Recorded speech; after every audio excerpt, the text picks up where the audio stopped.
I never thought I would be chasing child predators.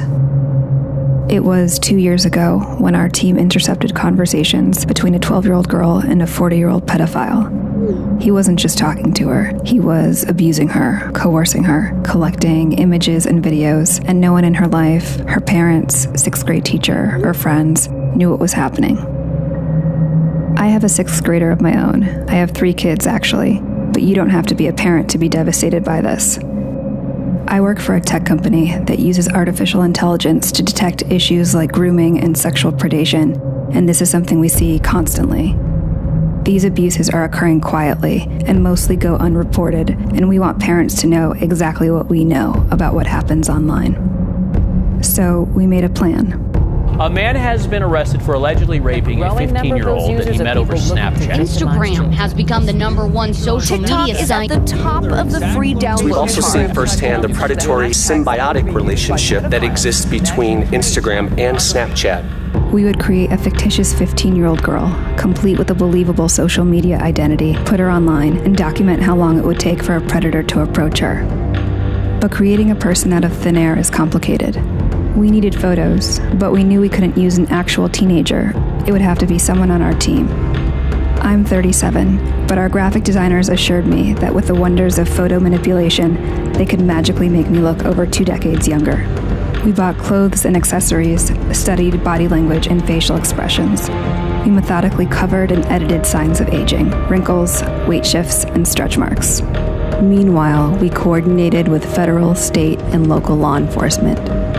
Then we built a story around her, a history, a family, a social circle. Libby was born in 2004 and is a sophomore who recently moved to Indiana. We created multiple online accounts for Libby, prominently displayed her age, and posted typical teen content.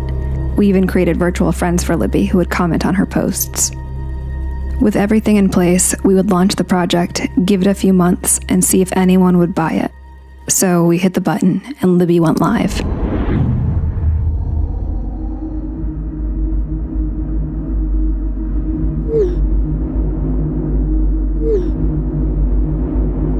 Within the first hour of posting on Libby's accounts, 7 adult men contacted her.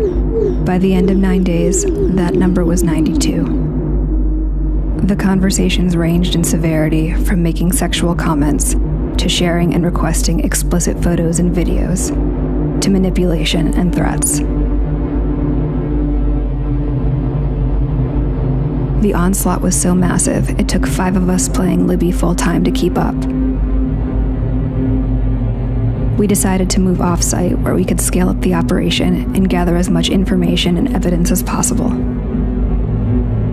Since Libby is 15, men might try to falsely justify their actions towards her because of her proximity to adulthood.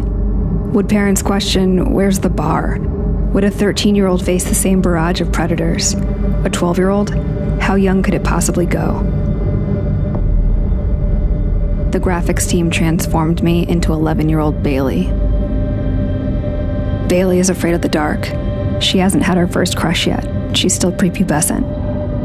A parent might assume Bailey would be insulated from any sort of predatory attack. We launched our 11-year-old persona online. 444 and go.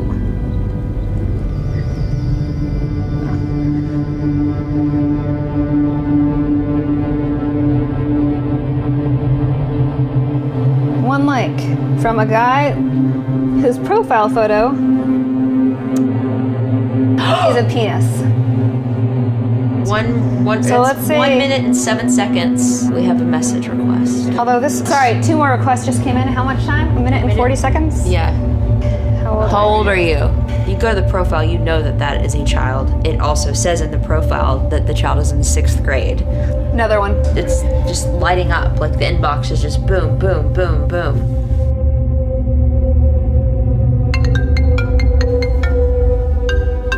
An incoming video call in less than 5 minutes.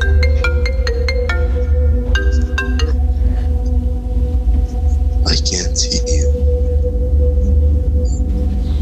Don't be shy. They all say don't be shy. Few parents know just how dangerous these platforms are for so many kids, so we brought some on site so they could see for themselves. 11-year-old Bailey's persona was approached with an even more disturbing level of manipulation and requests.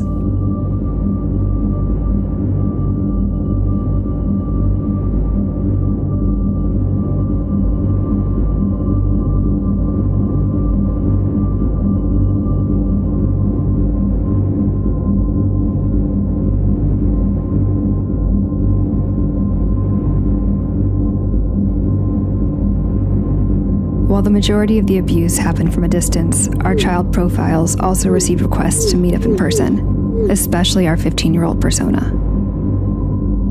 28-year-old Keith was relentless. Like the others, he took no issue with Libby's age.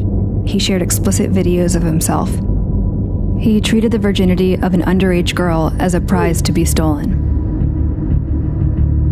It was a tough decision, but if Keith wanted to meet Libby in person, we would let him. We synced up with our law enforcement contacts, and within 24 hours, we were on the ground and ready to meet. We already had evidence of what he had done online, but was he willing to carry things out in real life?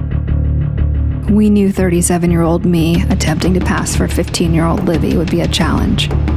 But I would wear a hat, a lot of makeup, and a big sweatshirt, and see if he showed up.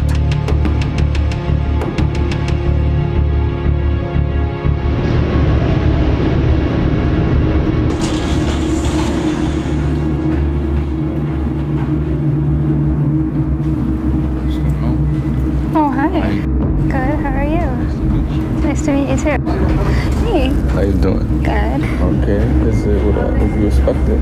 Well, yeah. So you going upstairs? Wait, so do you want to go for a walk first? Okay. What's wrong? Why you're not trying to rush upstairs? What was that? Why you're not trying to rush upstairs? I don't know. I'm a little nervous. Now let's go upstairs then. Don't be nervous. I've never done anything like this before, so I'm a little nervous. It's the first for everything. Yeah. Don't be. I'm not gonna rush you. We just go upstairs and talk. Okay. Have you ever? You wouldn't be shy. Are you okay with me being 15? I've never done it. Oh. But it's okay. I like to gentle, make you comfortable. I don't want to just get all the feeling and just, you know what I'm saying? Are you hungry? Stop trying to dodge it. Let's go upstairs. Cyber tips coming in from the National Center for Missing and Exploited. BARC turns over these potential child predators to the National Center for Missing and Exploited Children. Using the app has led to arrests like this one in Florida last year. The brutal reality is that a predator doesn't have to be in the same room, building, or even country to abuse a child. Libby and Bailey may not be real, but they represent countless children who are being sexually and psychologically abused, both online and in real life. I think about how I would have felt as a young, impressionable child. I would have kept the abuses to myself for fear of being shamed and blamed. I would have suffered with it, secretly and quietly. Hi, Mama. Hi, did you have a good day? Yeah. Mama? Yeah. I was wondering, so in 2 more days you're gonna come back? That's right. Okay. I love you. I love you too. Our work has led to numerous arrests, but it's a drop in the bucket. Our work, nor the work of law enforcement or legislation, will ever be able to protect children as well as engaged parents and guardians can. When asked, my advice for parents is to talk to your kids early and often, know what apps they're using and with whom they're communicating. When facing crisis, kids need a soft place to land.